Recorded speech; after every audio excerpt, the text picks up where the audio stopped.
السلام عليكم، مرحبا بكم مجددا في القناة. اليوم غادي نحضروا واحد البلاطو اللي مشكل من المملحات بواحد العجينه اللي كتجي سهله. تقدر نخدموا بها جوج ديال الحويجات بحال مثلا لي شوسون، او نخدم بها مثلا لي كيش. عجينه جد سهله. تبعوا معايا المقادير والطريقه كيفاش حضرت هذا البلاطو. طريقه سهله ومبسطه وبمكونات اللي موجوده في كل بيت، مكونات جد اقتصاديه ما فيهاش بزاف ديال الخدمه. في المنظر راه كيجي زوين، كيجي راقي، تقدروا تقدموه في عيد الميلاد او لا هكا في الضياف. المهم تبعوا معايا المقادير وشوفوا الطريقه. عندي هنايا بالنسبه للعجين عندي 3 الكيسان ديال الطحين، او ما يعادل 300 غرام ديال الطحين. 3 الكيسان يكونوا عامرين. غير هو اللي درتوه طحين، مقدار ديال الطحين النص ديالو غديروه مقدار ديال الزبده. مثلا 300 غرام ديال الطحين درت فيها انا 150 غرام ديال الزبده. 500 غرام ديال الطحين غادي ديروا فيها 250 غرام ديال الزبده. المهم ديما كيكون الطحين النص ديالو كديروه زبده. هذه هي الطريقه ديال هاد العجين. صافي غندير غير الملحه بالزبده والطحين. هذا هي المقادير ديال العجين اللي غادي نوجد لي شوسون واللي كيش. العجين كتجي زوينه، ما كتفرتتش كاع معاكم، كتجي مقرمشه وماشي بحال العجين المرمل. هذه راه ماشي العجين المرمل، لا، هذه عجينه بطريقه مختلفه. كتحط كميه زوينه وكتجي مساعده في الخدمه، ما معذباش، ما كتفرتش. مهم تبعوا المقادير. كنلبس داك الطحين كنلبسو بالزبده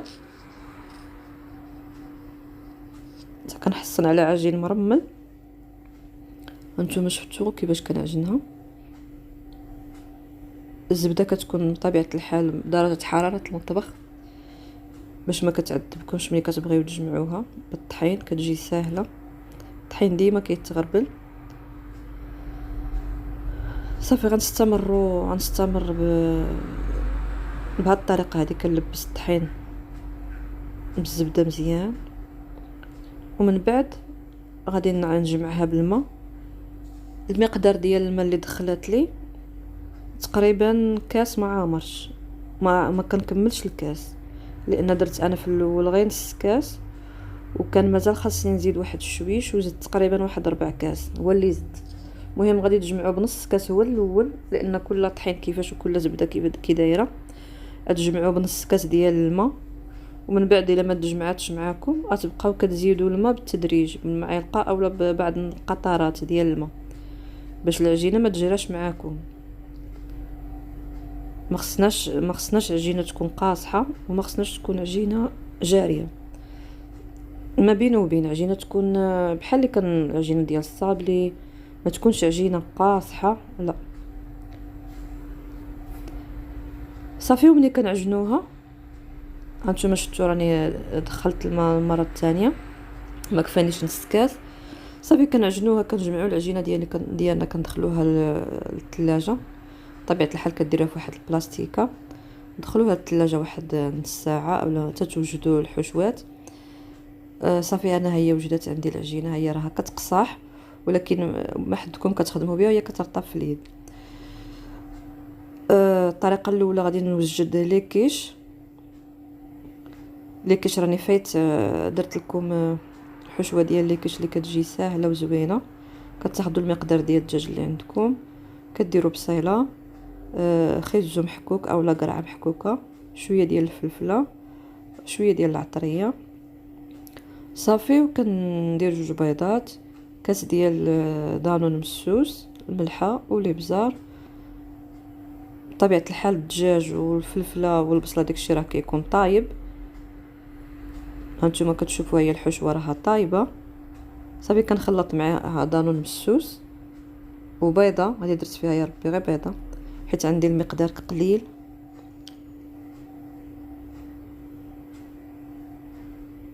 صافي كنحركوا العناصر كامله كنتقبوا العجينه كما وريتكم، راه موضحه في العجينه، راني متقباها بالفرشيط. وكنعمروا لي كيش ديالنا، كندخلوهم للفرن، كتشعلوا عليهم من الفوق ومن التحت على درجه حراره 180 درجه باش كيطيبوا قد العجينه قد البيض.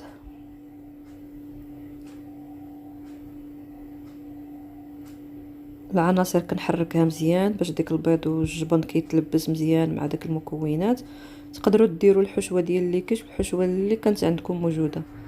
المهم انا درت الدجاج بالحشوه ديال الدجاج، كتجي بنينه الصراحه الله، كتجي مزيونه. صافي غنعمروا ليكيش وغندخلوهم للفران، وغندوز للعجين ديال العجين ديال البيتزا. العجين ديال البيتزا راني فايت لي جربتها معاكم، حطيتها لكم في القناه. كاين جوج طرق ديال العجين ديال البيتزا. درت العجين ديال البيتزا ديال الاعشاب المنسمه اللي درتها بالزعتر، وبالطريقه الاخرى العجين اللي استعملت هذا النهار اللي استعملت في الفيديو زلافه قد الفينو قد الفورس، نص كاس ديال الزيت عاديه مليحه، 2 معالق كبار ديال الحليب غبره، وشويش ديال الخميره ديال الخبز. كتعجنوها عادي وكتخليوها كتخمر، وكتقطعوها بالمول دائري الصغير، كتدخلوها كطيب نص طياب. صافي. بالنسبه للحشوه اللي عندي هنا ديال البيتزا، عندي هنا الكفته طايبه، فلفله مقطعه، الشامبينيون مقطع، وبصيله مقطعه. صافي كتعمروا الحشوه ولا صوص طوماط بطبيعه الحال. صافي دهنت الخبيزات ديالي ديال البيتزا، عمرتهم بالفلفله وباقي المكونات. الفران راه كان ديجا شاعل حيت راني طيبت فيه ليكيش. صافي كندخل غير كندوب داك الفرماج وكيطيب واحد شويش من التحت. بالنسبه للحشوه ديال لي شوسون، عندي هنايا الشعريه ديال الشينوا، عندي بطاطا ديال الحوت، شويش ديال الذره والمعدنوس ومليحه والابزار. هذه هي المكونات ديال لي شوسون. صافي كنعمرهم بالطريقه اللي كيفاش الطريقه المعتاده. كنشدوا الجناب بالفرشيطه باش ما كيتحلوش في الطياب كما كتشوفوا. دهنت الوجه ببيضه كامله، شويش ديال الحليب، قطره الخل، واحد شويش ديال قهوه ديال سريعه الذوبان باش كتعطي اللون. بالنسبه للتعميره ديال الطاكوس اولا ميني طاكوس، درت فيهم غير الشلاضه عاديه، خس وخيزو وطريفات ديال الكورنيشو، وقدمتهم حتى هما في البلاطو ديال المملحات. هادو ما عمرتهم حتى بشي حشوه ديال اللحم اولا. صافي. وانتم كما كتشوفوا كيجي طبق متنوع، كيجي مزيون في الشكل. لي شوسون لي كيش هما وجدوا، شتي كيفاش كيجيو طايبين من التحت. العجين كتجي رقيقه، راه ما كتخمرش لحقاش ما فيهاش الخماره، كتجي رقيقه العجين وما كتزقرطش معاكم، كتجي زوينه ومقرمشه. ملي كتعضوا كتلقاو ديك التقرميشه ديال العجين. لي شوسون نتوما شفتوا كيفاش كيجيو. زينتهم بواحد الحبيبات ديال السانوج، تقدروا تزينوهم باي حاجه عندكم، مثلا السمسم اولا الزنجلان اللي كان عندكم. هو السانوج كيعطيهم واحد المذاق، كيعطيهم مذاق مزيون. بيتزا نتوما كتشوفوا راه داب الفرماج، يعني الطبق كيجي متشكل ومتنوع وكيجي راقي في المنظر. نتمنى يعجبكم هذا الاقتراح ديال هذا النهار، نتمنى تعجبكم العجين اللي غتجربوه. وشكرا لكم وشكرا للمشاركه ديالكم، ونتمنى مزيد من التفاعل ومزيد من الاشتراكات باش ديما نحضر معكم الجديد. وشكرا لكم على المتابعه.